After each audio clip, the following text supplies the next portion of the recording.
No se preocupe. Buenas tardes, perdón.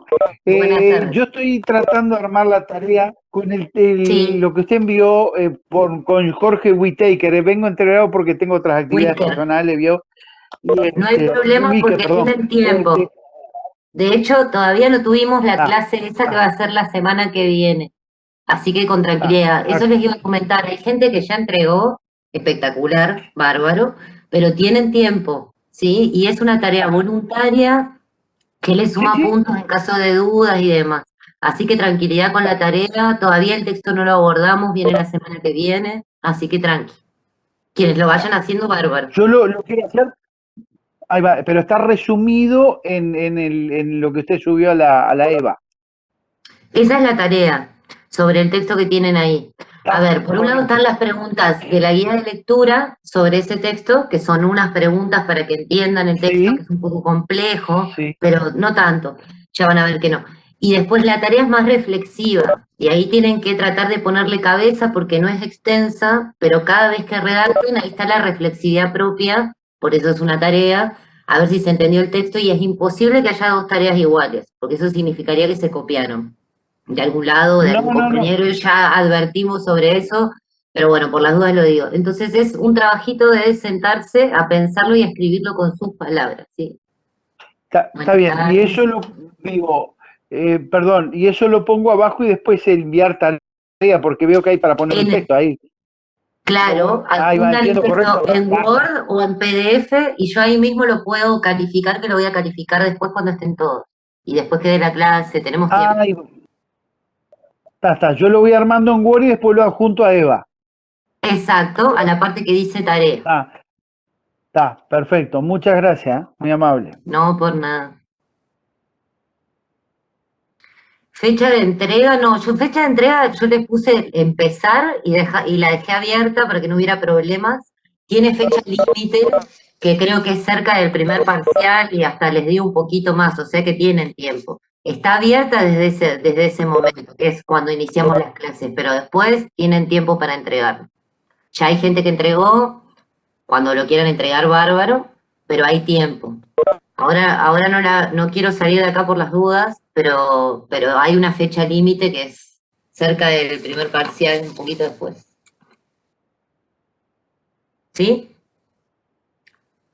Bueno, Maximiliano, no sé si hoy les va a dar clase Maximiliano, Piedra Cueva, tanto hoy como el jueves. Es un temón lo que les da él, que es toda la parte de objetividad y ruptura epistemológica en las ciencias sociales, y en la guía de lectura es un poco lo que tienen en Bachelard y en Bourdieu y otros, ¿sí? Así que yo me voy a callar, salvo que tenga que intervenir para algo, y le damos paso a él, ¿sí? No sé, Maximiliano, si querés ir subiendo la presentación, yo me bajo, así te doy espacio. Dale. Pablo y Jorge les voy a pedir lo mismo por una cuestión de saturación de Webex, si pueden apagar la cámara, ¿sí?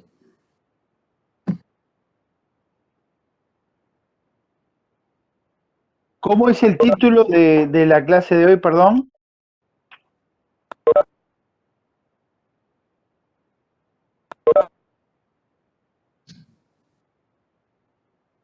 ¿Están Ahí viendo ahora ahí? lo van a ver con Maximiliano. Sí se ve, si querés ponerle ver, así te sale más grande, pero así se ve. Está Se ve bien. Como ver presentación. Ahí, perfecto. bien.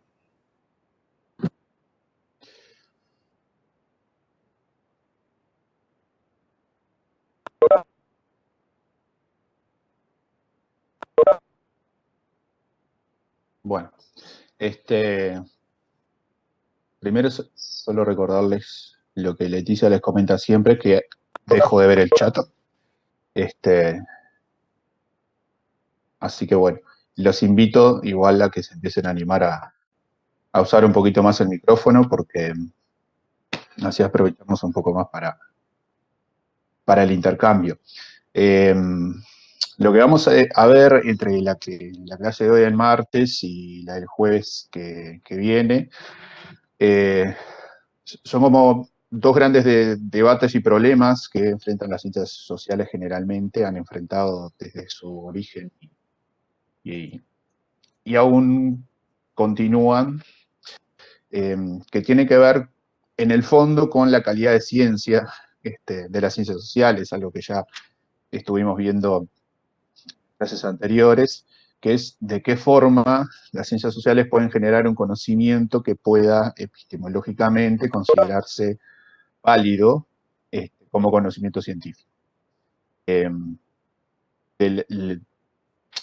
la última clase, que habíamos visto medio por arriba una introducción a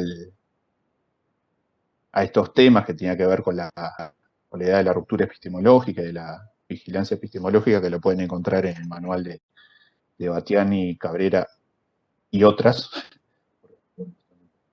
las autoras. Pero bueno, ellas en el manual nos dejan como de arranque para esta discusión estas dos preguntas. Y creo que está bueno, por lo menos a mí me gusta mucho hacernos preguntas porque nos obliga a tratar de responderlas y por lo tanto nos obliga a pensar un poquito. Por una parte, se preguntan si es posible obtener mediante la investigación social un conocimiento que no esté perturbado por los valores de quien investiga, por creencias, preferencias y prejuicios, y complementan la pregunta con otra que es un poco más potente: si existe una ciencia que pueda ser considerada libre de valores, ya no solamente una ciencia social, sino si la ciencia en sí mismo como disciplina, como institución, puede considerarse libre de valores o si es posible que exista. Y una tercera pregunta que nos dejan para empezar a pensar en esto es si es posible la objetividad en las ciencias, y con lo que vamos a ver nosotros con un poco más de profundidad es si es posible la objetividad en las ciencias sociales. Lo que estuvimos viendo en las clases anteriores, ustedes ya han ido tirando como varias percepciones sobre si es posible, si no es posible, de qué forma podemos analizar a las ciencias sociales en su vínculo con los objetos que son estudiados y los objetos que somos los estudiosos, de alguna manera. Y ellas, a partir de estas preguntas, nos dicen, bueno, en general, en términos generales, quienes se han dedicado a la epistemología con mayor énfasis en las ciencias sociales, han referido o han planteado o se han dedicado a discutir al menos sobre estos 5 grandes problemas que han enfrentado las ciencias sociales. Por una parte, los supuestos ontológicos y gnosiológicos de las ciencias sociales, que ahora después vemos un poquito más qué quiere decir esto, porque es una cuestión bastante fundamental en las discusiones que se pueden dar después. En cuanto al objeto de estudio propio de las ciencias sociales, a la naturaleza del conocimiento que se va a obtener por medio de la investigación científica, la relación entre las características del objeto investigado, bueno, en este caso son de personas o relaciones entre personas, y los valores de quien investiga, y la función final que debe cumplir la investigación científica de acuerdo con el modelo elegido para la construcción de las ciencias sociales. Ahí además ya nos da, en ese último punto, una idea de que hay una opción de elegir un modelo y por lo tanto abre el abanico a pensar que las ciencias sociales es un conjunto plural y diverso, y que incluso a la interna de las ciencias sociales como grupo grande pueden haber, o vamos a ver que hay, diferentes opciones de cómo generar conocimiento científico. Estos problemas y debates, yo acá traté de planteárselos con otras preguntas y les voy a tirar varias preguntas que después vamos a ver qué tipo de respuestas le encontramos en el texto. Nosotros, la idea de hoy es plantear las interrogantes y si podemos llegar a ver algo de la noción de obstáculo epistemológico que plantea Gastón Bachelard, y continuarlo el jueves al tipo de Bachelard y terminar la clase con trabajo de Bourdieu y otros. Les recomiendo que lean los 3, pero si les puede resultar un poco costoso, Gastón Bachelard les va a resultar muy ameno porque era un filósofo, pero también era poeta, así que escribe de una forma muy, muy interesante. Hay una cuestión que tiene que ver con la ontología en la ciencia. No sé si han escuchado la palabra, el concepto de ontología. Jorge, vi que escribiste algo, pero acordate que yo no me queda el chat, así que... Tranquilo que yo estoy respondiendo. Yo respondo por ahí, no hay problema. Dale. Bien. Bueno, les preguntaba si habían visto en su carrera o en otras carreras o en su vida, si habían leído algo sobre la palabra ontología o el concepto de ontología.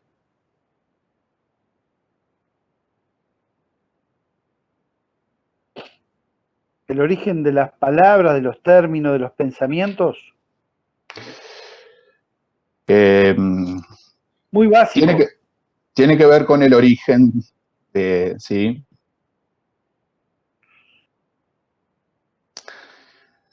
En general, nosotros, cuando la ontología estudia el ente, por llamarle de alguna forma, la cosa en sí misma. ¿Estudia el ser, profesor, puede ser? Ahí va. Y las discusiones clásicas de la ontología tienen que ver con eso, si algo puede ser o no ser.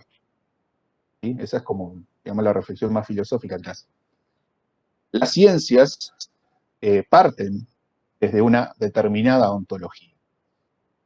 Eso quiere decir que toman la elección, la opción, entre razones, de adscribir o no a determinadas ontologías.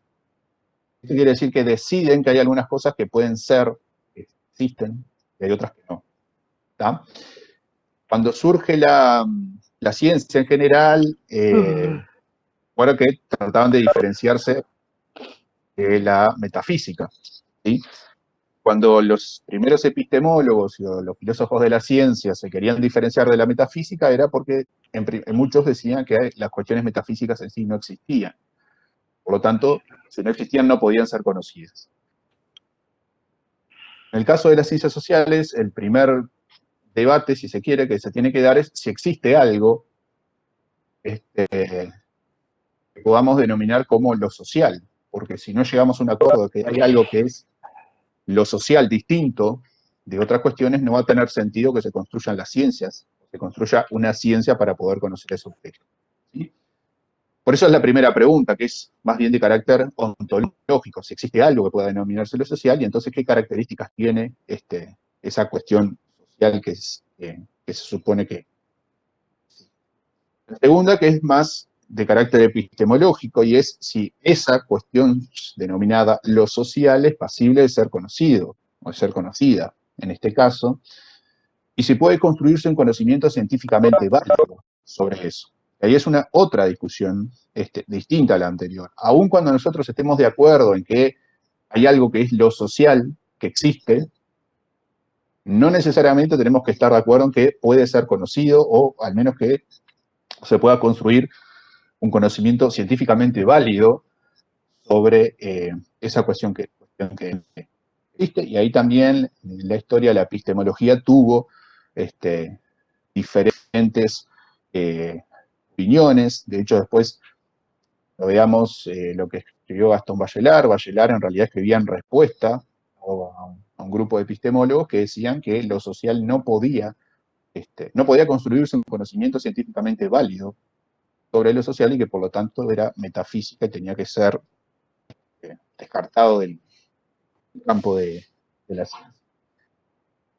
Y hay otro conjunto de preguntas, es asumiendo que sí se puede construir un conocimiento científico válido sobre lo social, pues entonces, ¿cómo podemos hacerlo? Y ahí hay una cuestión que es más metodológica, ¿sí?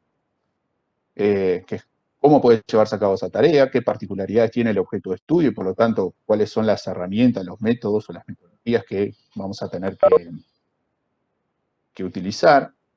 Implica conocer y describir o intentar describir cuáles son las características propias que tiene lo social en sí mismo, porque eso nos va además a dar la pauta de qué características va a tener el conocimiento que generemos sobre lo social, ¿sí? Entonces hay como una primera problemática que tiene que ver con lo ontológico, una segunda que tiene que ver con lo epistemológico y una tercera que tiene que ver con lo metodológico. En cualquier tema que a ustedes se les ocurra ahora que tenga que ver con lo social, van a fácilmente, haciendo el ejercicio de pensar las tres partes, van a ver que para responder a cada una de estas preguntas implica un esfuerzo en sí mismo. Hay no sé,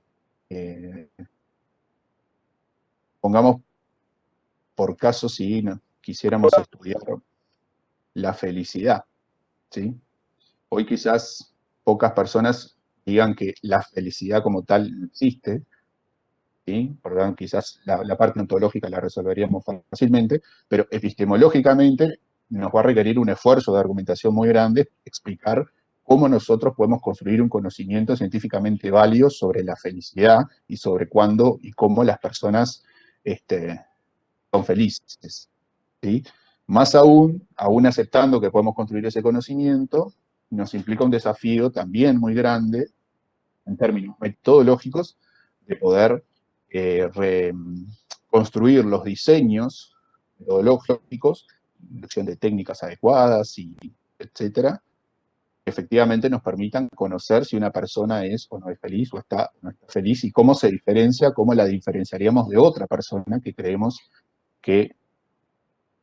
Entonces, esas tres cuestiones, en cualquier tema que se nos ocurra, nos va a ir guiando en esta reflexión que es permanente, que arrancó junto cuando nacen las ciencias sociales y que hoy aún se mantiene, sobre todo porque la realidad social es lo suficientemente compleja como para ir cambiando todo el tiempo y generando cada vez más temas o objetos de estudios, ¿no? ¿Hasta acá vamos bien? Sí. Perfecto. Sí, perfecto. Escucha, bárbaro. Bien.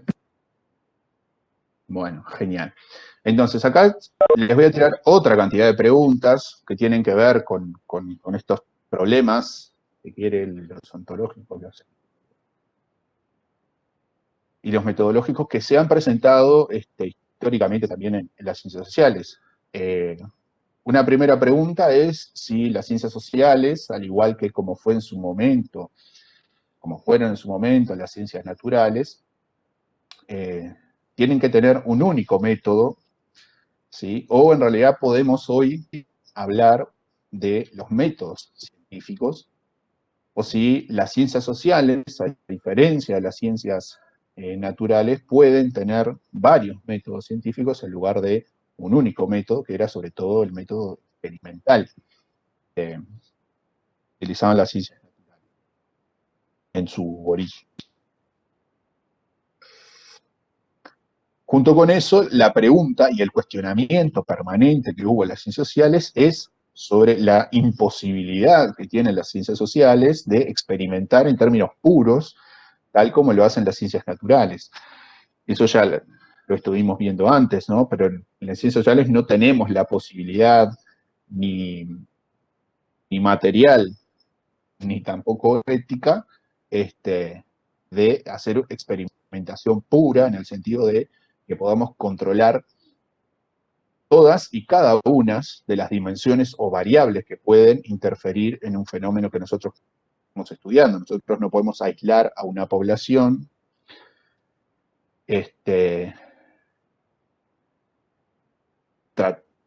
promover que esa población sea pobre para poder estudiar la pobreza y tratar de aislarla durante 2 años, que sigan siendo pobres todo el tiempo, para una investigación que controle todas las variables.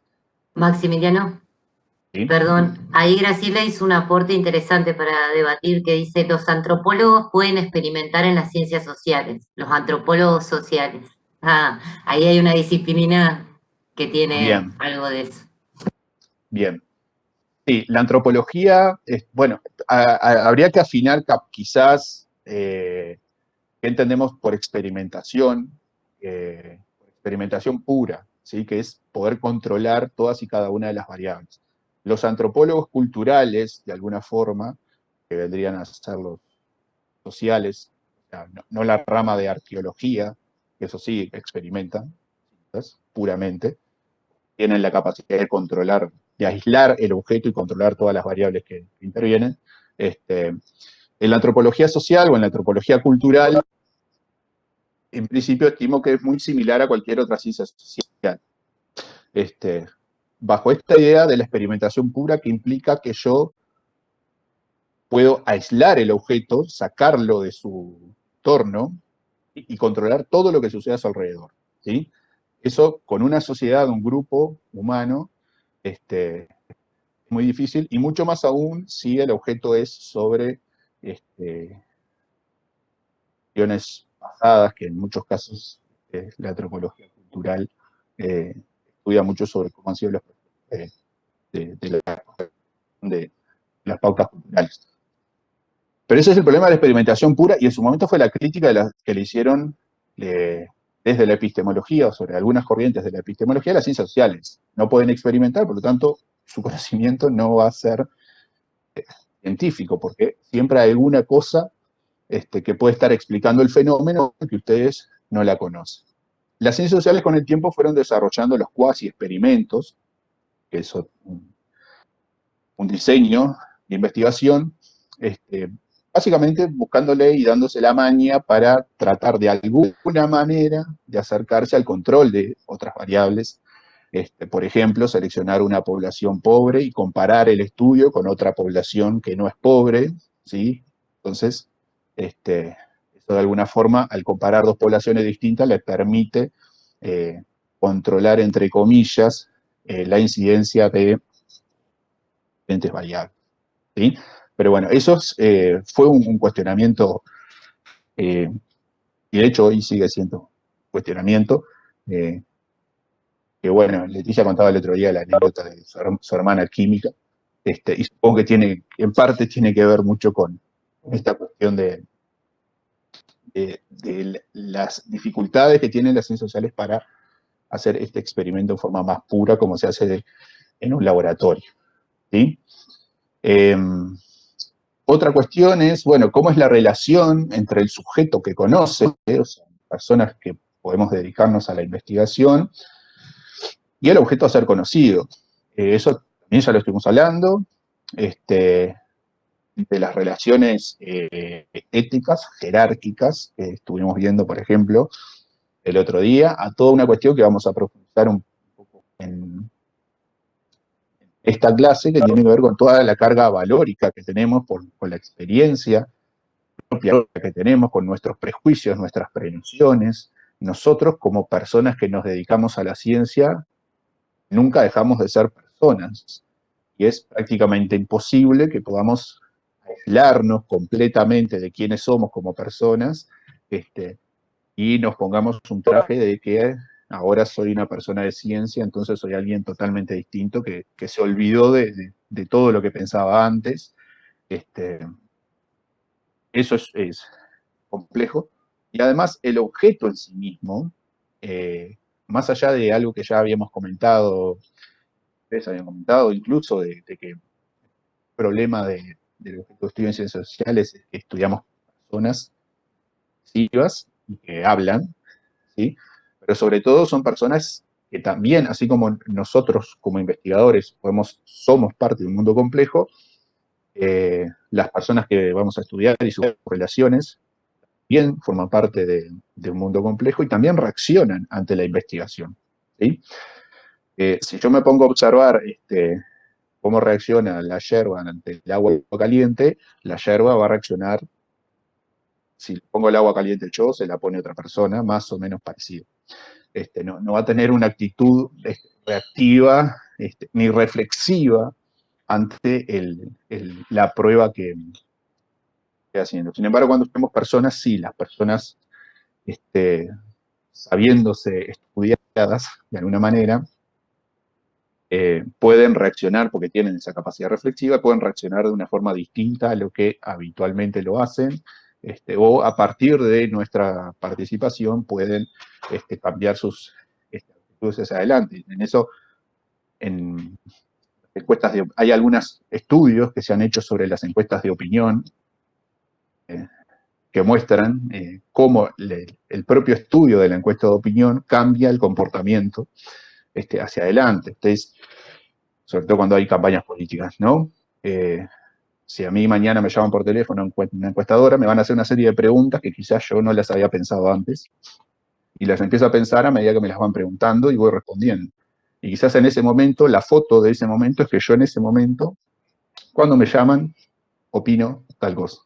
Pero quizás 2 días después me quedé pensando en lo que me preguntaron y puedo cambiar de opinión. Por lo tanto, si me volvieran a llamar quizás 15 días después a hacerme exactamente las mismas preguntas, quizás mis respuestas pueden ser otras. Y eso no tiene que ver con que el método utilizado no funcione o porque las ciencias sociales no sean ciencias. Tiene que ver porque el objeto que estudian, en este caso yo, es un ser reflexivo y que puede cambiar. ¿Sí? Entonces, las características de la relación entre las personas que investigan y las personas que son estudiadas es bastante compleja también. Acá vamos bien. ¿Algún comentario, alguna duda? ¿Están de acuerdo? ¿No están de acuerdo?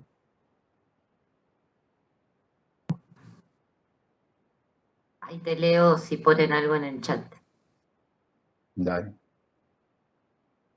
Bien, todo claro.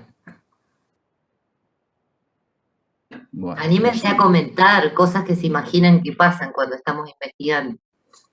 Ahí Maximiliano les estuvo dando varios ejemplos. Ahí dice Oscar, el objeto real es un objeto espontáneo, surge una realidad, y el objeto científico está sistematizado y se define en función de las interrelaciones que existen en el sistema al que pertenece, más allá de toda la problemática científica. Ay, apareció lo de la espontaneidad, está adelantando la discusión está bien. de la epistemología. Sí. Yo lo que quería agregar brevemente es que ahí vos nombraste algo que es muy importante, que algo lo charlamos en ética, que tanto la persona puede cambiar su discurso a partir de su propia reflexión, como nuestra responsabilidad como investigadores, a veces aplicando determinadas técnicas no nos damos cuenta e inducimos ciertas respuestas. Y de repente, por ejemplo, en una entrevista, tenemos respuestas que son como de cassette, de manual. Es todo un arte aprender a entrevistar para poder que la persona se esté expresando realmente y que no interfiera nuestro interés sobre eso. Porque a veces adivinan lo que quieren que nosotros queremos que nos respondan. Eso pasa mucho. Entonces responden de esa manera sin ser necesariamente lo que reflexionan, o a la inversa. Esas son cuestiones que pasan. Sí, tal cual. Muy común. Eso Dale. Eso vendría a ser cuando te hacen una encuesta y te hacen una misma pregunta de distintos puntos de vista para ver cuál es el resultado, la respuesta real. Bien, ahí sí, en la elaboración de los instrumentos, por llamarlo de alguna forma, igual vamos a ver igual mucho más adelante el curso, ¿no?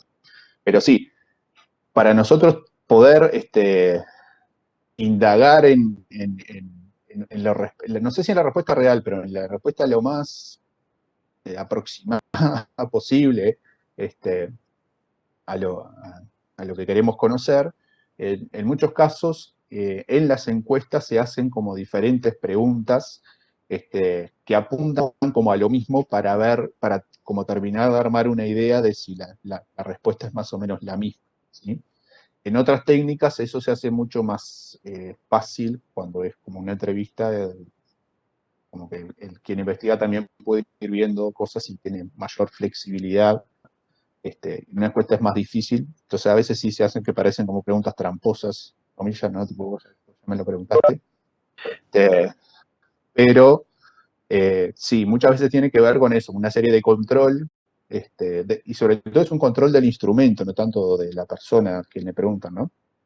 Es un control del instrumento para ver o tener la mayor certeza de que el instrumento encuesta que nosotros, el formulario, digamos, que construimos, releva la información que nosotros queremos que releve y no otra, porque nosotros, no sé, con la forma en que preguntamos, indujimos las posibles respuestas o cosas así. Pero sí, tiene que ver con eso que... Profe, Una consulta. ah, Y quería saber, y en los casos en los que el objeto de estudio tiene un interés en contestar de cierta manera sin ser influido por la persona que entrevista. Bueno, eso es parte de la complejidad. Ahí también hay técnicas, va a depender mucho de qué es lo que nosotros queremos conocer en nuestro proceso de investigación, y por lo tanto ahí vamos a ver el diseño metodológico que tenemos que utilizar y las técnicas de relevamiento y análisis de la información que tenemos que utilizar. Por ejemplo, si a mí lo que me interesa saber es el confort que hay en tu hogar, ¿no? Que hay una definición media genérica de confort según, no sé, los servicios que hay en tu casa, los muebles que tenés, los electrodomésticos, etc. Bueno, es quizás una técnica como más lineal, más objetiva, entre comillas, porque yo te voy a preguntar si tenés o no tenés heladera, si tenés lavarropas, ¿no? Entonces, ahí como la complejidad en la respuesta y la construcción de la información es como menos difícil. Ahora, si yo necesito saber, no sé, por qué vos decidiste estudiar en Facultad de Derecho, no es suficiente, y seguramente que yo te hago una encuesta con preguntas cerradas, con opciones sí, no, sí, no, sí, no, y seguramente tenga que utilizar otras técnicas para poder llegar a construir, quizás junto contigo, porque capaz que vos hoy tampoco tenés esa respuesta así preparada, junto contigo llegar a construir esa respuesta y vos vas a tener un interés en decirme algunas cosas y otras no, sin dudas. Y ahí también va a depender, pueden ser entrevistas, puede ser de vida, que es otra de las técnicas que vamos a ver. Depende mucho de qué es lo que nosotros queremos saber, la complejidad, que vamos a tener que dedicarle a la investigación. Pero sin duda las personas que son investigadas son reactivas, ¿tá? Y nos pueden a veces también jugar ahí como que, bueno, cierta desconfianza hacia nosotros, por ejemplo, qué es lo que quieren saber, para qué quieren saber esto. profe, una consultita. En esas supuestas entrevistas no tan, digamos, no tan básicas, si se les puede decir, también está lo subliminal, está lo que se maneja dentro del contexto y de alguna forma también interconectado con otras emociones, otras sensaciones desde el punto de vista que uno no lo piensa a primera instancia, o el golpe de balde, y después replica y tiene varias aristas. Entonces, de alguna manera, lo que llamamos a la reflexión. Pero lo subliminal que queda entredicho, esa sutileza que uno tiene que tomarlo, no sé si me explico, y también que esté dentro del contexto que uno pregunta. No sé si fui claro. Sí, y te lo voy a llevar al siguiente punto, que tiene que ver justamente con estas discusiones de la objetividad, la subjetividad y, bueno, la intersubjetividad en sí misma. ¿Por qué? Hay dos cuestiones. Las ciencias sociales pueden tratar de ser lo más objetivas posibles, entre comillas, decir, bueno, yo todas esas cuestiones que vos estás nombrando las voy a descartar. ¿Sí? No me interesa, no me voy a plantear un problema de investigación que trate no me voy a plantear un problema de investigación que para poder resolverlo necesite conocer las emociones o los gestos de una persona. Directamente eso no lo voy a querer hacer porque voy a tratar de ser lo más, entre comillas, objetivo posible, ¿sí? Por lo tanto, hay investigaciones y hay corrientes teóricas y obviamente diseños metodológicos, etcétera, que ni siquiera se lo van a proponer porque consideran que no es muy pasible o válido de construir. Hay otras que, por el contrario, como veíamos, ¿no? El otro día, más de la herencia weberiana, si se quiere, que dicen, no, es todo lo opuesto, en realidad todas esas cuestiones más micro, de sentidos mentados, de intereses muy particulares, En realidad son parte fundamental del objeto de estudio a conocer y por lo tanto tengo que intentar conocer. La cuestión es, además de eso, ¿qué hacemos con nuestra propia objetividad como investigador? No solo la de las personas o del objeto de estudio, sino las propias nuestras. ¿Qué hacemos con nuestra propia subjetividad? ¿Cómo podemos controlar nuestras subjetividades? Y ahí, en una entrevista en profundidad, cara a cara, donde alguien puede hablar una hora y media, ¿sí? Con una persona, van a ver miles de gestos, cosas, cuestiones, cosas que pasan en la casa. Y ahí lo importante es que nosotros tengamos formación técnica para poder relevarlas, interpretarlas y analizarlas. No podemos caer, y después también lo vamos a... No podemos caer en que lo interpretamos a partir de nuestra mirada más coloquial o en base a prenociones, etc. Yo por mi formación, yo no tengo formación en análisis gestual, y por lo tanto no sería válido que yo interpretara científicamente los gestos de una persona en una entrevista. Sí puedo tomar un apunte, anotar, la persona reaccionó, cambió de humor, no sé qué, para contextualizar lo que me está diciendo, pero hay una ciencia que se dedica a eso y bueno, es una ciencia, una disciplina en sí misma. Por lo tanto, no debería yo, desde otra formación, tratar como de generar un conocimiento a partir de eso. Lo que sí... Una consultita. Dale. Sí. Perdona, no, bien. Ahora, tanto por parte del encuestador o el encuestado, desde el punto de vista o la temática que fuera, ¿podemos hablar de un 100% puro de objetividad de ambos lados como personas? Bueno, ahí lo importante en la discusión de objetividad o subjetividad o intersubjetividad no tiene tanto que ver con la técnica que utilicemos, sino con el problema de investigación que nos estemos planteando. Eso como cuestión más genérica, digamos. Una encuesta, que es una de las técnicas, de las tantas que hay en ciencias sociales, en principio, y a modo también general, vamos a decir que es imposible que sea objetiva. Pero también vamos a una definición precisa de alguna forma de qué quiere decir objetividad así en los términos más radicales. Es que el conocimiento nosotros lo podemos obtener del objeto y que es independiente del sujeto que va a buscar ese conocimiento. ¿Tá? Eso sería un conocimiento objetivo, que pertenece al objeto. Bien.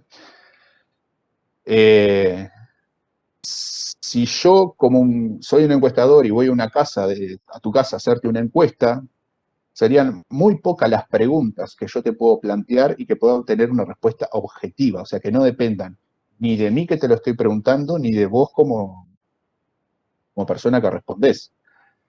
¿Sí? Muy pocas las preguntas que yo puedo decir que son objetivas. ¿Ah? De hecho, yo puedo ir a tu casa y preguntarte si tenés auto y vos me decís que no. No tengo auto. Y yo estoy viendo un auto que es tuyo y quizás vos me podés decir que no. Entonces, en ese sentido es complejo. Ahora, el conocimiento objetivo así puro y duro que emana del objeto en sí mismo en ciencias sociales es prácticamente imposible. A eso iba. Lo que sí es posible y que apunta sobre todo después a la cuestión más metodológica que vamos arrancando a pensar, que después la vamos a ver, es cómo nosotros armamos diseños metodológicos y cuáles son los cuidados que tenemos que tener para que el conocimiento que generemos sea intersubjetivo. Eso quiere decir que sea controlado de alguna forma, que no dependa solamente de nosotros, sino que sea controlado de alguna forma por otros pares nuestros, por otros investigadores, o que tenga los elementos necesarios para que las conclusiones a las cuales yo llegué con mi investigación puedan ser replicadas en otra investigación para ver si llegan o no a los mismos resultados. Maximiliano, Gracias. un comentario nomás. Quiero una lanza en favor de las ciencias sociales, en lo mismo que hablaba, les comentaba que discutíamos con mi hermana. Tampoco se podría hablar 100% de objetividad en las ciencias naturales o las llamadas ciencias duras. Un químico o una química como mi hermana elige qué investigar, a veces por un interés personal, porque es algo que le conmueve, como puede ser determinados medicamentos para determinadas enfermedades por su historia de vida, o es financiado por una institución para determinar el objeto de estudio. Entonces, si bien en las ciencias sociales tenemos todos estos problemas específicos de nuestro objeto, sujeto de estudio que está hablando Maximiliano, tampoco es que las ciencias naturales son 100% objetivas. Y es más, las ciencias sociales estamos sometidas permanentemente por esta complejidad a controles muy rigurosos de verificación, que es lo que decía Maximiliano. ¿Cómo se garantiza esa especie de objetividad? Bueno, somos muy explícitos con los pasos que seguimos y los métodos y los resultados, de manera que cualquier otro investigador pudiera llegar a lo mismo siguiendo esos pasos y lo pudiera verificar. Entonces, a veces hasta se nos exige mucho más que las ciencias naturales.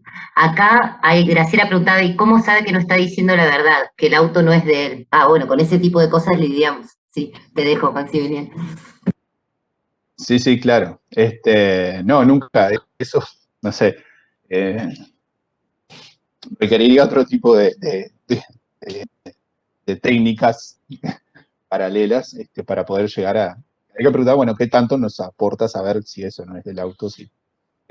Bueno, pero sí, a eso nos enfrentamos todo el tiempo, que era un poco la pregunta que hacía alguien al inicio. O sea, ¿qué pasa cuando quien es investigado de alguna forma reacciona con todo el derecho muchas veces a ocultar información en casos? Porque, bueno, yo qué sé, yo hoy ahora estoy en mi casa y se me instala, me golpean la puerta ahora y me dice, hola, venimos de la universidad a investigarte. ¿Para qué? ¿Por qué? O sea, lleva también todo un proceso que en muchos casos implica la construcción colectiva de la información que queremos generar y no es tan fácil de ir y obtenerla, ¿sí? No es tipo, te pregunto, ¿tenés auto o no tenés auto? No, quizás haya que hacer otras cosas como para que la información sea lo más válida y asertiva posible. Es que es un arte de alguna manera, Maximiliano, es un arte porque también juega la susceptibilidad de la persona y otros, digamos, también otro sentir, ¿no? Entonces, como te dije antes, golpeando la universidad, ¿estás dando clase por internet? Sí, ¿y por qué pregunta? ¿Me explico? O sea, como tú lo expresaste. Tú sabes que sí, y a ciencia cierta, pero de repente hay otras disciplinas o previas campañas políticas o lo que fuera, que eso, digamos, es que tiene que ser un técnico, alguien que domine varias disciplinas, varias artes de la encuesta, ¿no? Sí, sí, exactamente. O sea, es desafiante, es entretenido, como verán, porque implica tener muchos cuidados, porque hay como siempre riesgos a los que nos enfrentamos todo el tiempo, y ahora lo vamos a ver incluso más en detalle. Pero bueno, una última cuestión vinculada a estas como primeros problemas no, pero bueno, algunos problemas que están desde el inicio de las ciencias sociales y que se mantienen hoy en día, tiene que ver, bueno, por ejemplo, si alguien dice, bueno, no pueden construir un conocimiento objetivo, ¿qué sentido tiene el conocimiento que generan? ¿No? O sea, ¿para qué sirve un conocimiento que no es objetivo? Si yo no puedo, si yo hago una investigación de por qué, no me acuerdo quién fue hoy que habló, no sé, Juan, por qué él eligió estudiar Derecho, y mi conocimiento solo aplica a él, ¿sí? Porque yo lo que llegué a descubrir es por qué él decidió estudiar Derecho. Y no lo puedo aplicar a todos los demás estudiantes de Derecho, porque no puedo generalizarlo. Hay quienes dicen, bueno, entonces, ¿para qué sirve? ¿Sí? ¿Qué sentido tiene construir un conocimiento que no puede ser generalizable? Esta idea de la generalización también tiene su origen en las primeras ciencias naturales, que partían de la base, que eso, ojo, hoy ya no es así en las ciencias físico-naturales, ¿no? Pero en su momento, siglo XIX, siglo XX, se entendía que el mundo era como un sistema cuasi perfecto. respecto y que por lo tanto se podían identificar y conocer las leyes que regían ese mundo, y conociendo las leyes se podía predecir, ¿sí? Esa es la ciencia de herencia newtoniana que se eso hoy ya no sucede así, sobre todo desde Einstein en delante. Y un poco el paradigma también en las ciencias físicas naturales, pero bueno, en ciencias sociales, al inicio también se hablaba de las leyes, se querían identificar las leyes que regían el funcionamiento de la sociedad, y con el tiempo se fue demostrando que eso era una tarea prácticamente imposible porque las sociedades no tenían ese tipo de funcionamiento. O sea, no se podía conocer la ley de la pobreza, la ley de la violencia, la ley del delito, la ley del éxito, la ley del desarrollo.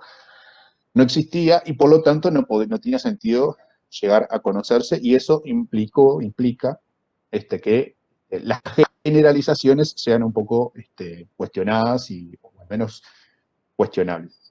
El conocimiento en ciencias sociales, por lo tanto, si bien aspira a ciertas regularidades que existen en la sociedad, que sí existen y hay dimensiones y variables que son estructurales, y que nos rigen de alguna forma, no tiene tanto sentido hablar de las leyes y ese tipo de generalizaciones, como se hablaba en su momento en las primeras ciencias sociales. Pero eso tiene que ver con lo que estuvimos viendo en la clase pasada, con el círculo de Wallace y los dos mecanismos que utilizan las ciencias sociales para generar un conocimiento que a veces puede ser más inductivo o a veces más deductivo, y la posibilidad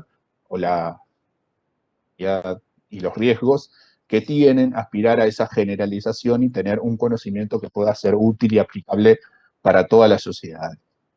¿Sí? Bien, hasta acá. ¿Estamos bien?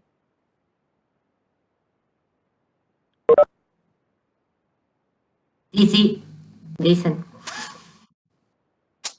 Bueno, genial. Como ven, entonces son muchas preguntas, son muchos problemas, ¿sí? Problemas en sentido no de qué el problema que tengo, sino problemas en términos, sobre todo, epistemológicos, y que después se transforman a su vez en problemas que son metodológicos, y por lo tanto, como problemas tenemos que tratarlos y tratar de ser cuidadosos en la tarea y prestarles un poco de atención. Quizás uno de los primeros, la epistemología, la filosofía de la ciencia, por llamarlo de alguna forma, o filosofía de las teorías del conocimiento, podemos rastrearla, obviamente, hasta los clásicos griegos, ¿no?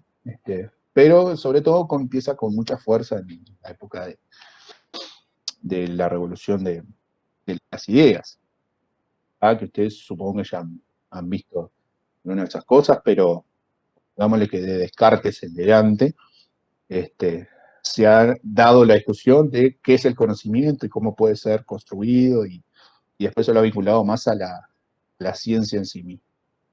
Pero es en principios del siglo XX, donde surge la epistemología como una disciplina en sí misma, diferente a la filosofía del conocimiento o a la gnoseología, ¿sí? Sino como una especialización vinculada más estrictamente a la ciencia, el conocimiento científico, no un conocimiento en general, sino específicamente al conocimiento científico. En ese inicio del siglo XX hubo una corriente muy hegemónica en aquel momento, que fue vinculada al Círculo de Viena y a la propuesta del positivismo lógico, que tomaba las ideas del positivismo más clásico, o neopositivismo, de alguna forma, que planteaba esta cuestión de alejar toda la metafísica de la ciencia, y tenía una postura muy dura de qué era y qué no era ciencia, ¿sí? Sobre todo ellos decían, la ciencia tiene que tener un lenguaje único, que es el lenguaje de la lógica y de la matemática, de las ciencias abstractas, y el método de la física. Eso tenían otras cuestiones, pero básicamente esos eran como los puntos fuertes que permitían tirar por fuera del campo de la ciencia a muchas otras formas de construir conocimiento. un poco después de que, un poco contemporáneo, pero con algunas producciones algunos años después, Gastón Bachelard fue quizás de los primeros epistemólogos que rompió de alguna manera con esa hegemonía. ¿Sí? Fíjense que el texto que ustedes tienen, creo que es, de hecho lo puse, de 1938, la formación del espíritu científico. Y Bachelard lo que hace es decir, no podemos pensar la ciencia sin pensar en las personas que hacen ciencia. ¿Sí? En aquel momento, incluso varios años después, pero sobre todo en aquel momento con mucha fuerza, era algo inadmisible. ¿Sí? Los epistemólogos de aquel momento pensaban en la ciencia como un ente aislado que podía separarse del mundo para poder conocerlo con la mayor objetividad posible. Por lo tanto, las personas que hacían ciencia no formaban parte ni siquiera de la reflexión, ¿sí? No existían. Y Gastón Bachelard da vuelta a la pisada y dice, no, el foco del análisis epistemológico tiene que estar en las personas. Y él genera un concepto que después va a ser muy utilizado en la epistemología en general, es este concepto del obstáculo epistemológico. ¿Cuáles son los problemas a los cuales las personas que nos dedicamos a la ciencia nos encontramos para generar un conocimiento científicamente válido? ¿Sí?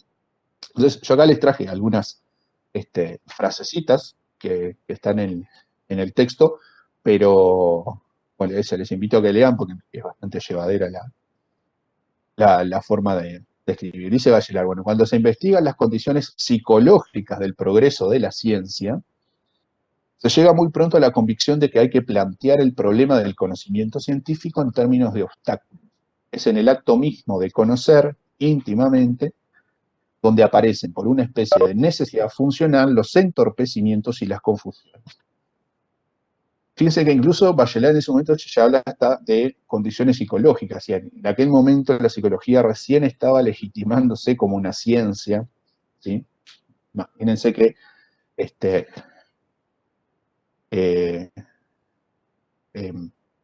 la parte más clásica, original de la psicología, que es, ¿no?, la idea del inconsciente de Freud, los epistemólogos de principios del siglo consideraban totalmente inaceptable que pudiera ser un conocimiento científico, el conocimiento sobre algo que no existe, que está dentro del cuerpo, pero que nadie lo ve, nadie lo puede observar con un microscopio, que era esa idea de lo inconsciente y cómo esa cosa inconsciente que tenemos explica algunas conductas que tenemos hoy. Bueno, en aquel momento era inaceptable, ¿sí? Ese planteo, pero bueno, Bachelard ya venía un poco más del otro lado y planteaba que efectivamente si uno analizaba de alguna forma psicológicamente el comportamiento de las personas que se dedican a la ciencia, no tiene más que considerar esta idea de los, no son externos, que los existen, sino los obstáculos que tienen que ver directamente con las personas que se dedican, ¿sí? Otra cuestión sobre la cual parte el planteo de Bachelard, que tampoco era muy aceptada en ese momento, hoy un poco más, y que tiene que ver con esta idea de la objetividad, es que nosotros cuando nos dedicamos a investigar algo, no vamos desde cero. Es imposible que vayamos desde cero, que nos desprendamos de todo lo que nosotros somos, lo que sabemos, lo que sentimos, lo que pensamos.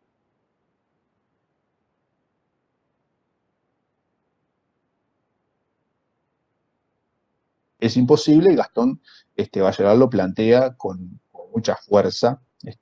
Esa idea critica, obviamente, la idea de la tabula rasa, ¿sí? que manejaba, sobre todo en la filosofía de la ciencia, ¿sí? Entonces, él dice, bueno, cuando se presenta ante la cultura científica el espíritu jamás es joven, ¿sí? Y dice, hasta es muy viejo, pues tiene la edad de sus prejuicios. ¿tá? No solo está hablando Bachelard del conocimiento en sí mismo, como podría, ¿no? Alguien podría decir, bueno, Newton dijo que la ciencia va a hombros de gigantes, y no apelando a que un nuevo conocimiento en realidad parte de otros conocimientos previos. No es eso en realidad lo que estaba planteando aquí Bachelard, sino que él incorpora en la dimensión o en el análisis epistemológico no solo lo producido por la ciencia en sí mismo, sino toda nuestra propia historia, nuestra propia trayectoria, nuestros valores, de nociones, etc. Fíjense que habla de, la palabra que utiliza es prejuicios,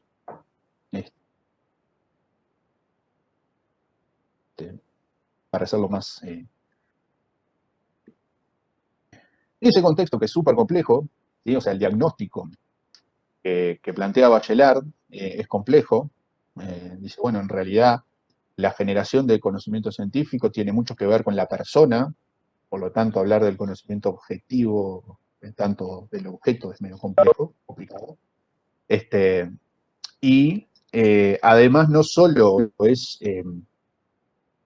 difícil en ese sentido porque somos personas, sino que además nosotros somos personas que venimos con una carga de experiencia, de valores, de opiniones, de intereses, etcétera, que viene con nosotros. En ese contexto, lo que dice Bachelard es, bueno, el primer obstáculo, nosotros se nos va a aparecer de forma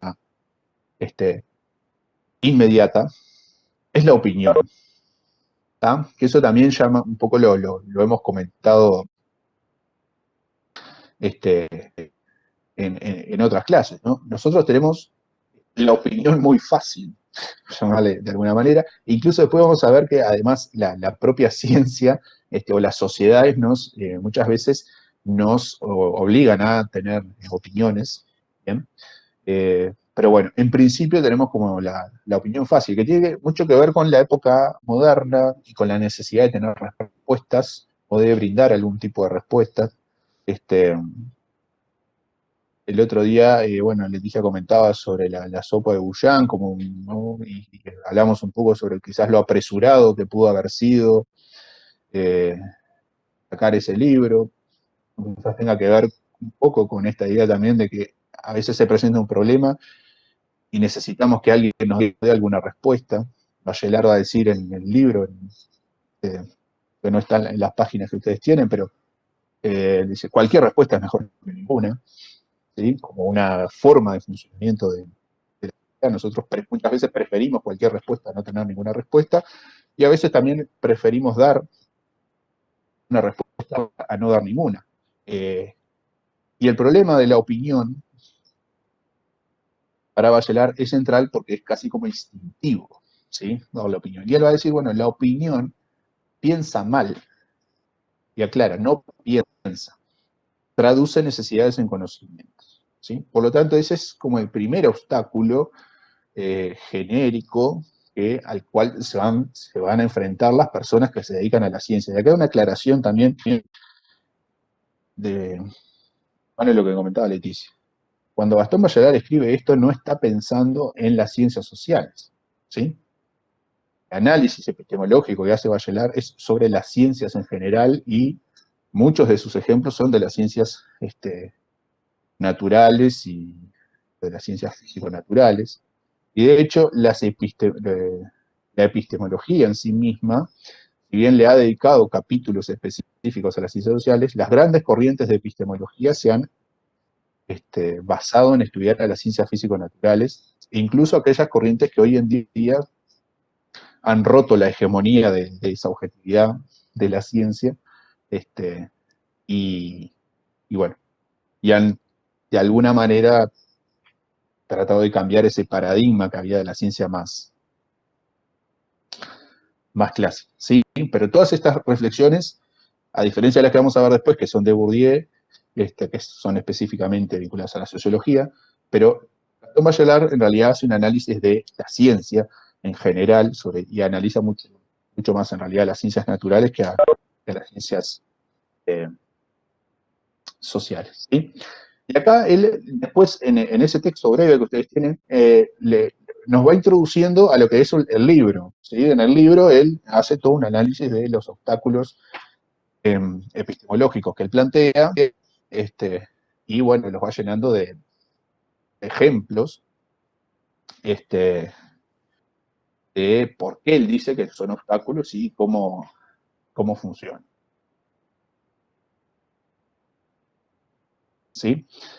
Y quiere, que creo que vi algo en el chat, medio por arriba, también una idea fuerte que plantea Bachelard es esta idea de la construcción, que después Pierre Bourdieu y otros lo van a tomar con mucha fuerza, incluso su teoría va a ser denominada el constructivismo, y su visión epistemológica de la ciencia y sobre todo la sociología también va a ser constructivista. Pero bueno, va a retomar esta idea planteada por Bachelard en su inicio, que es casi que una consecuencia lógica de lo que vimos antes, pero bueno, él lo aclara y lo lamenta. ¿Sí? Dice, para un espíritu científico, todo conocimiento es una respuesta a una pregunta. ¿Ah? Eso, en primer lugar, dice, si no hubo una pregunta, no puede haber conocimiento científico. Por lo tanto, nada es espontáneo, nada está dado, y todo se... ¿Por qué creen que Bachelard afirma que si no hay una pregunta, entonces nada es espontáneo?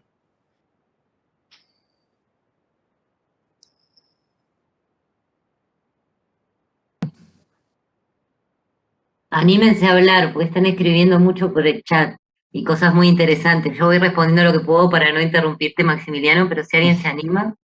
Esta parte es muy revolucionaria, en su momento y hasta ahora.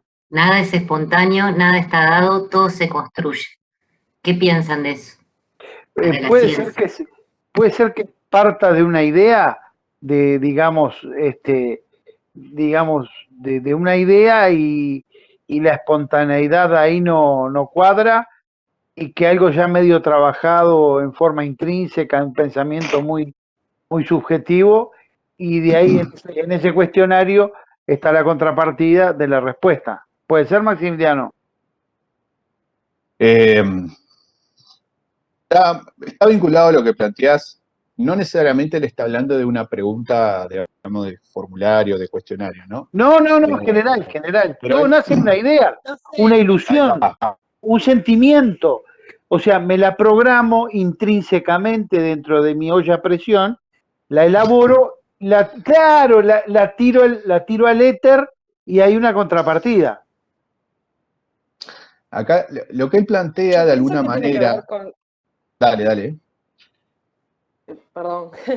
Pienso que tiene que ver un poco incluso con lo que hablábamos hoy del tema de la objetividad, ya desde el momento de elegir el objeto de estudio. Entonces, me parece que incluso él habla un poco de eso, de que la opinión también influye ahí, al elegir el objeto por la utilidad, que incluso era lo que hablábamos recién comparándolo con la química, que la profe decía. Ahí va. Profe, Va por yo ahí. creo que ante todo se debe plantear los problemas, ¿no? Porque estos no se plantean por sí mismos. Es el sentido del problema el que ayuda, digamos, a surgir el espíritu científico y un obstáculo epistemológico.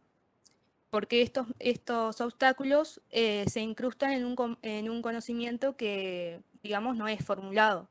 También hay otra parte que el autor dice, no sé si ya la dijeron, nuestro espíritu tiene una tendencia irresistible a considerar más claras las ideas que le son útiles más frecuentemente, que quiere decir que asimilamos las ideas que según nosotros nos parecen más convenientes, es decir, para nuestro día a día. Ahí va. Sí, en realidad esa frase, o sea, no la leímos como tal, pero sí tiene todo que ver con esto que estamos hablando. Esa que yo les comentaba, que es otra, ¿no? Que cualquier respuesta es mejor que ninguna. Para Bachelard, el funcionamiento de nuestra psiquis, de alguna forma, es lo que nos genera muchísimo los obstáculos epistemológicos.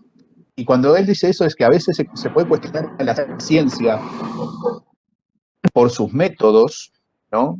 Y a veces puede cuestionar por el método, si utilizó este método o el otro método, cómo hizo el análisis de los números, de los cálculos, yo qué sé, una cuestión más quizás de análisis metodológico. Y Bachelard en su momento lo que planteaba es, bueno, pero miren, acuérdense que también gran parte del acierto o el error de la ciencia tiene que ver con cómo somos nosotros como personas, ¿sí? Estamos llenos de... Somos complejos. Claro, sí, exactamente, somos complejos, bueno, pero esa complejidad juega, ¿sí? Y esta idea ahora que comentaba recién la compañera, ¿no? Que es como ese sesgo que podemos tener de alguna manera, que lo que nos es útil, entonces le dedicamos, por ejemplo, le podemos dedicar más hacia ese lugar, que puede tener muchas implicancias en las ciencias, pero sobre todo lo que creo que es importante plantear en este momento sobre eso es qué es lo que determina para nosotros la utilidad. ¿Sí? Maximiliano, perdón, Vanessa quería intervenir, pero no le anda el micrófono y escribió, esto de nada es espontáneo, nada está dado, todo se construye. Ella escribe, el procedimiento de crear el objeto integra experiencias, los cuales toman al investigador como participante ante el interés propio del campo de estudio a desarrollar. Bien. Gracias.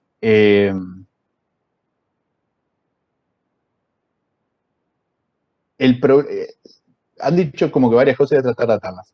El problema, ¿qué es un problema y qué no es un problema? No es algo que preexista a nosotros. ¿Sí? Es como un poco la idea. De alguna forma, cuando nosotros definimos un problema, en realidad lo estamos creando, exactamente, ahí como dice Vanessa. ¿Bien? Por lo tanto, cuando Bachelard dice, si no hubo una pregunta, no hay conocimiento científico, es porque si nosotros no nos hicimos una pregunta de, ¿no?, cómo será tal cosa, por qué Juan eligió Facultad de Derecho, ¿no? Si yo no me hago esa pregunta, no hay un problema de investigación, en principio, hasta que alguien no se hace esa pregunta. Por lo tanto, el problema no está ahí. Empieza a construirse a partir de que yo, en principio, me hice esa pregunta. Del ¿sí? cuestionamiento. Claro, de que hubo un interés en conocer algo. ¿Sí? Claro.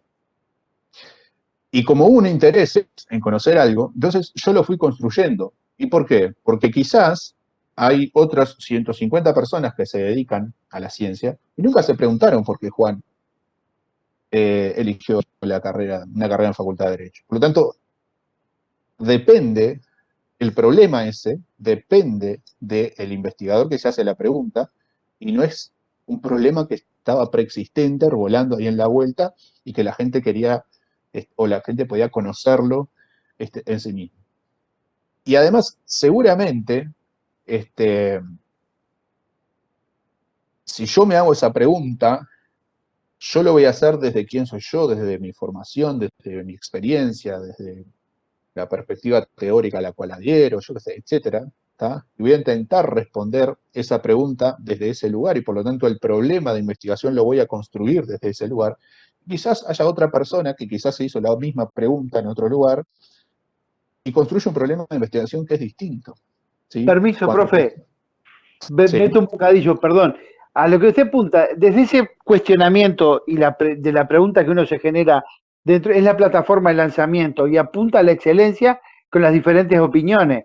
Digamos, como la verdad no es absoluta, también el ir cuestionando, el ir viendo no tiene un límite y de alguna forma apunta a la excelencia y decir, bueno, este es realmente donde quiero llegar, visto de distintas ópticas. No sé si soy claro.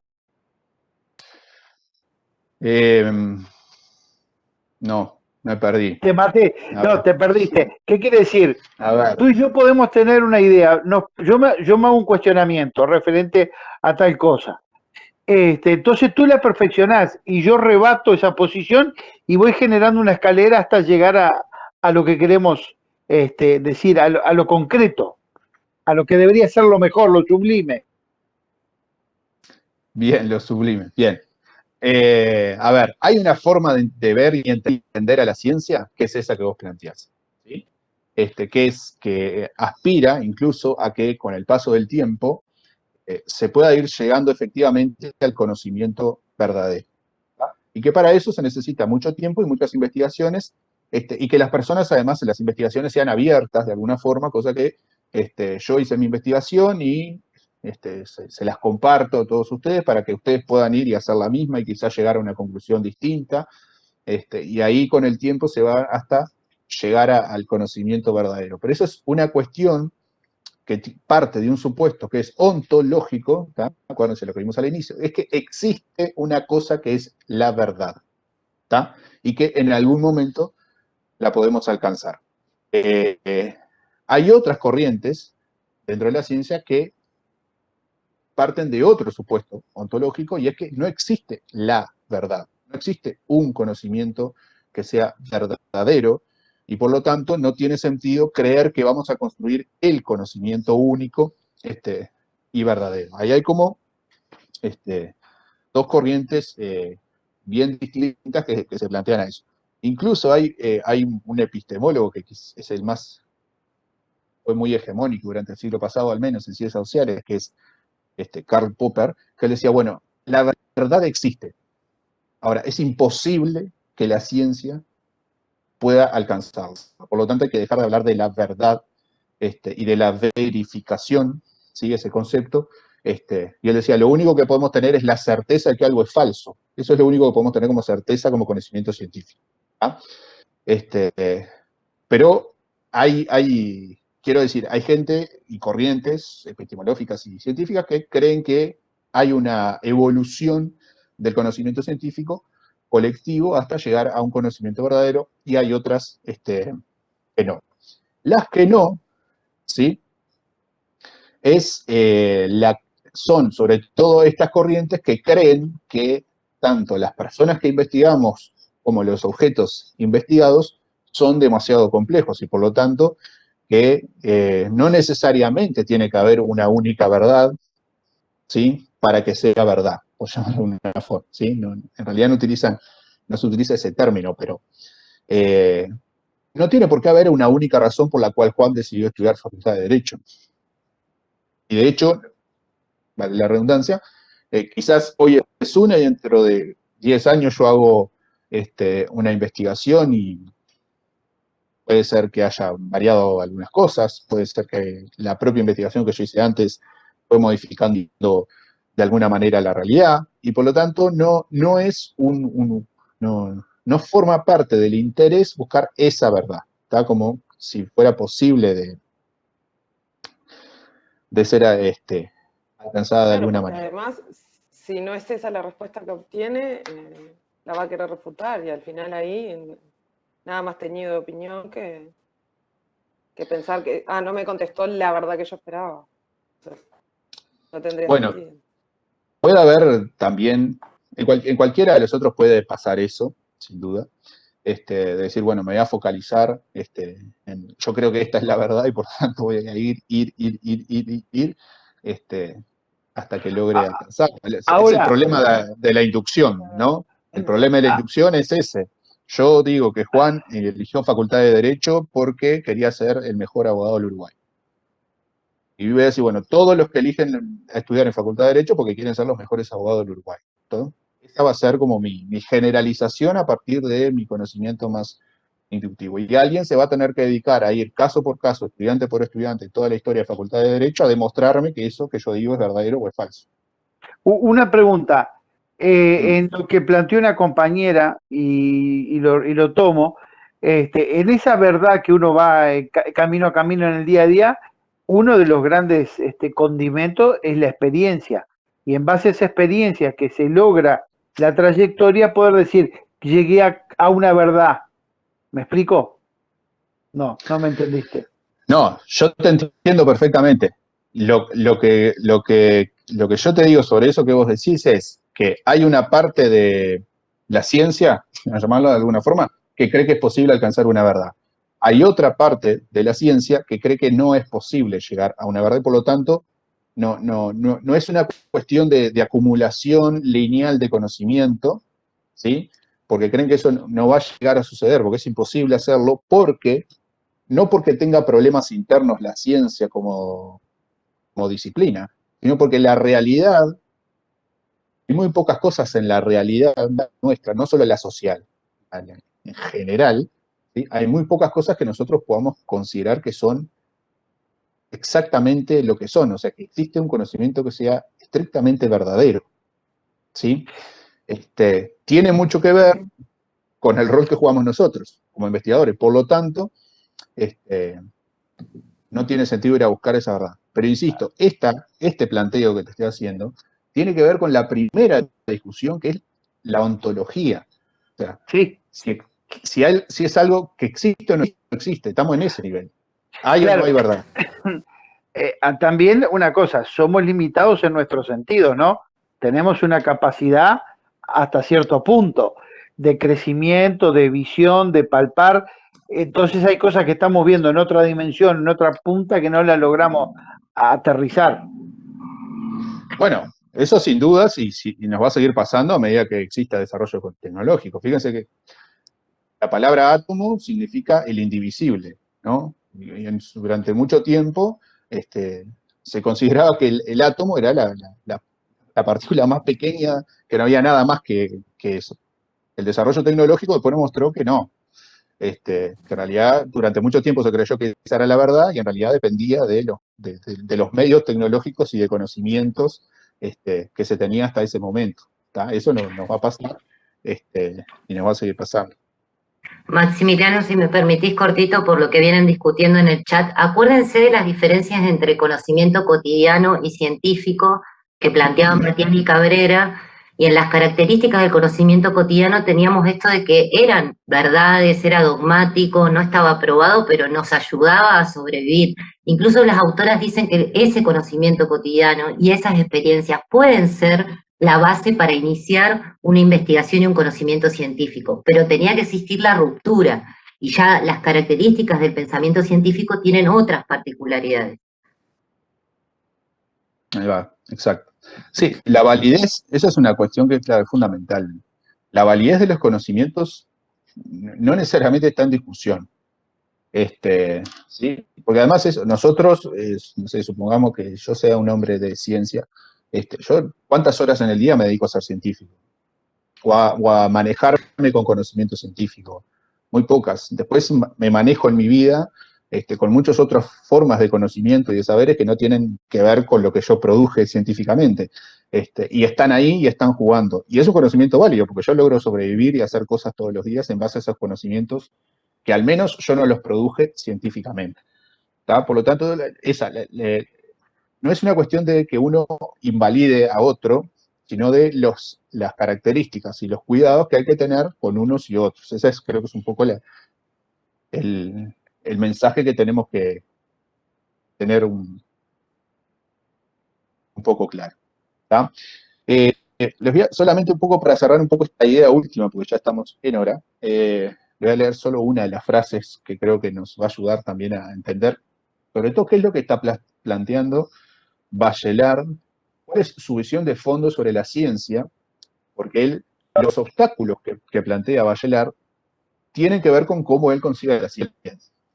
Y que esto es, obviamente es lógico con su propia postura, pero también va a ayudar a desmarcar de otras posturas. Hay algunas personas que no van a coincidir en que estos sean obstáculos, que creen que la ciencia es otra cosa.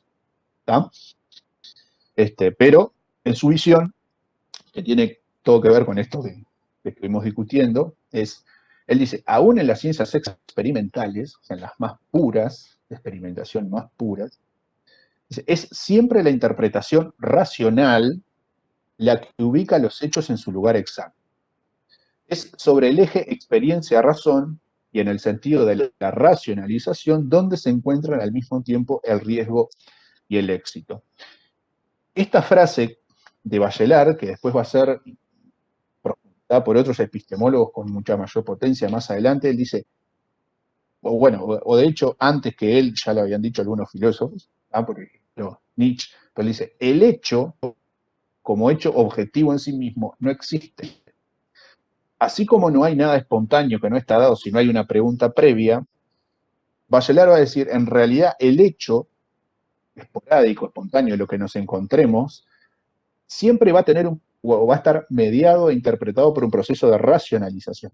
Y la racionalización que nosotros hacemos es la que pone en juego toda nuestra experiencia, nuestros intereses, nuestros conocimientos previos, nuestros valores, etc. Por lo tanto, el hecho en sí mismo deja de ser una cosa aislada del mundo y pasa a ser un hecho construido por nosotros también.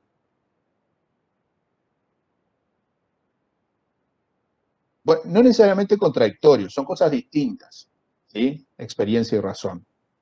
Él está hablando de experiencia de experimentar, ¿no?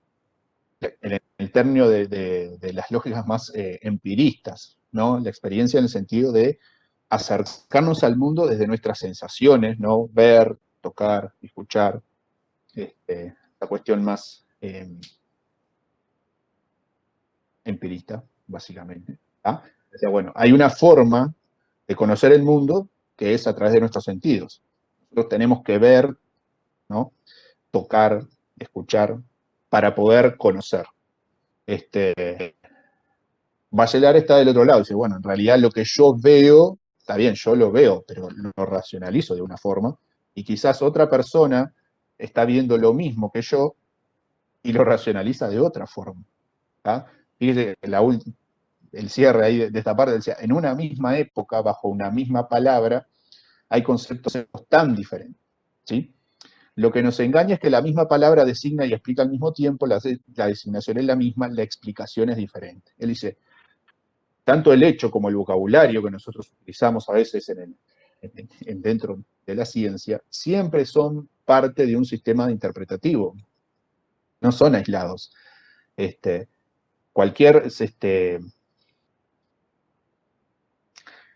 Para volver al ejemplo de la felicidad, si yo veo que una persona se está riendo, yo puedo interpretar racionalmente que es una persona que está siendo feliz, ¿sí? Otra persona, quizás con incluso un poco más de formación que yo, puede decir, no, en realidad está teniendo como, se está re nerviosa, entonces atiende a reírse, pero porque está re nerviosa. Ahí va, como dicen. ¿Ah? El mismo hecho tiene dos interpretaciones totalmente distintas, y no es por el hecho en sí mismo, sino es por quiénes somos las personas que estamos observando y cuáles son los sistemas interpretativos que tenemos nosotros para poder darle un sentido a ese hecho. Bien. Bueno, no voy a avanzar más porque ya estamos en tiempo, pero si quieren un minutito para hacer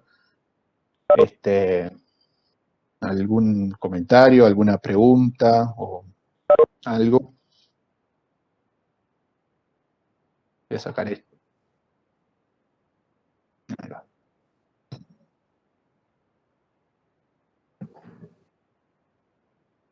¿Hay preguntas o comentarios? Estuvo clarísimo y fue muy lindo que participaran Está tanto. claro. La idea es que sean así las clases. Impecable, Maximiliano. Ahí hicieron un montón de comentarios que no te podía ir diciendo porque te trababa. Sí, sí. Ya se van a animar, a hablar. Sí, Antes que termine el curso.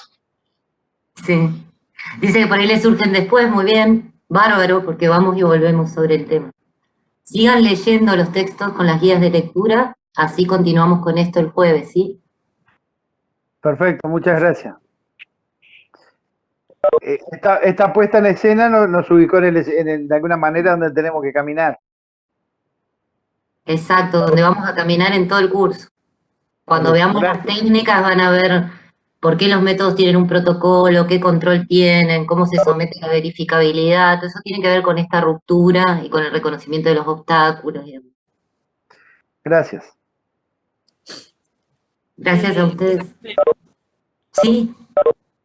En síntesis, a ver si lo entendí bien. Se parte desde una duda o algo que queremos comprobar o que está comprobado, pero en cierta forma queremos mostrar de que está equivocado para llegar a una verdad. Esa verdad no es absoluta, puede ir cambiando a medida que pase el tiempo y la tecnología avance y obtengamos más conocimiento. ¿A vos, Maximiliano, o yo, como quieras? Dale vos. No, en realidad no necesariamente partís de algo que consideras errado, puede ser un tema nuevo, hay distintos orígenes de las ideas, ya lo vamos a ver cómo se inicia un tema, un problema.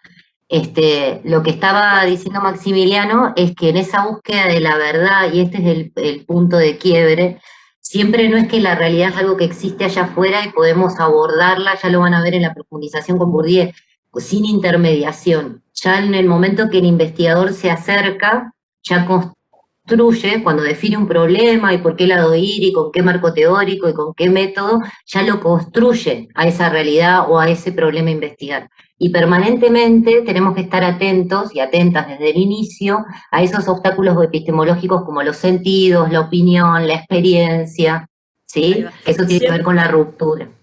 Siempre con una mirada objetiva. Lo más objetiva posible, en el sentido que Maximiliano les hablaba de la objetividad, que tampoco existe 100% en las otras ciencias, pero sí con los controles rigurosos. Para no equivocarnos en la respuesta, y porque cuando utilizamos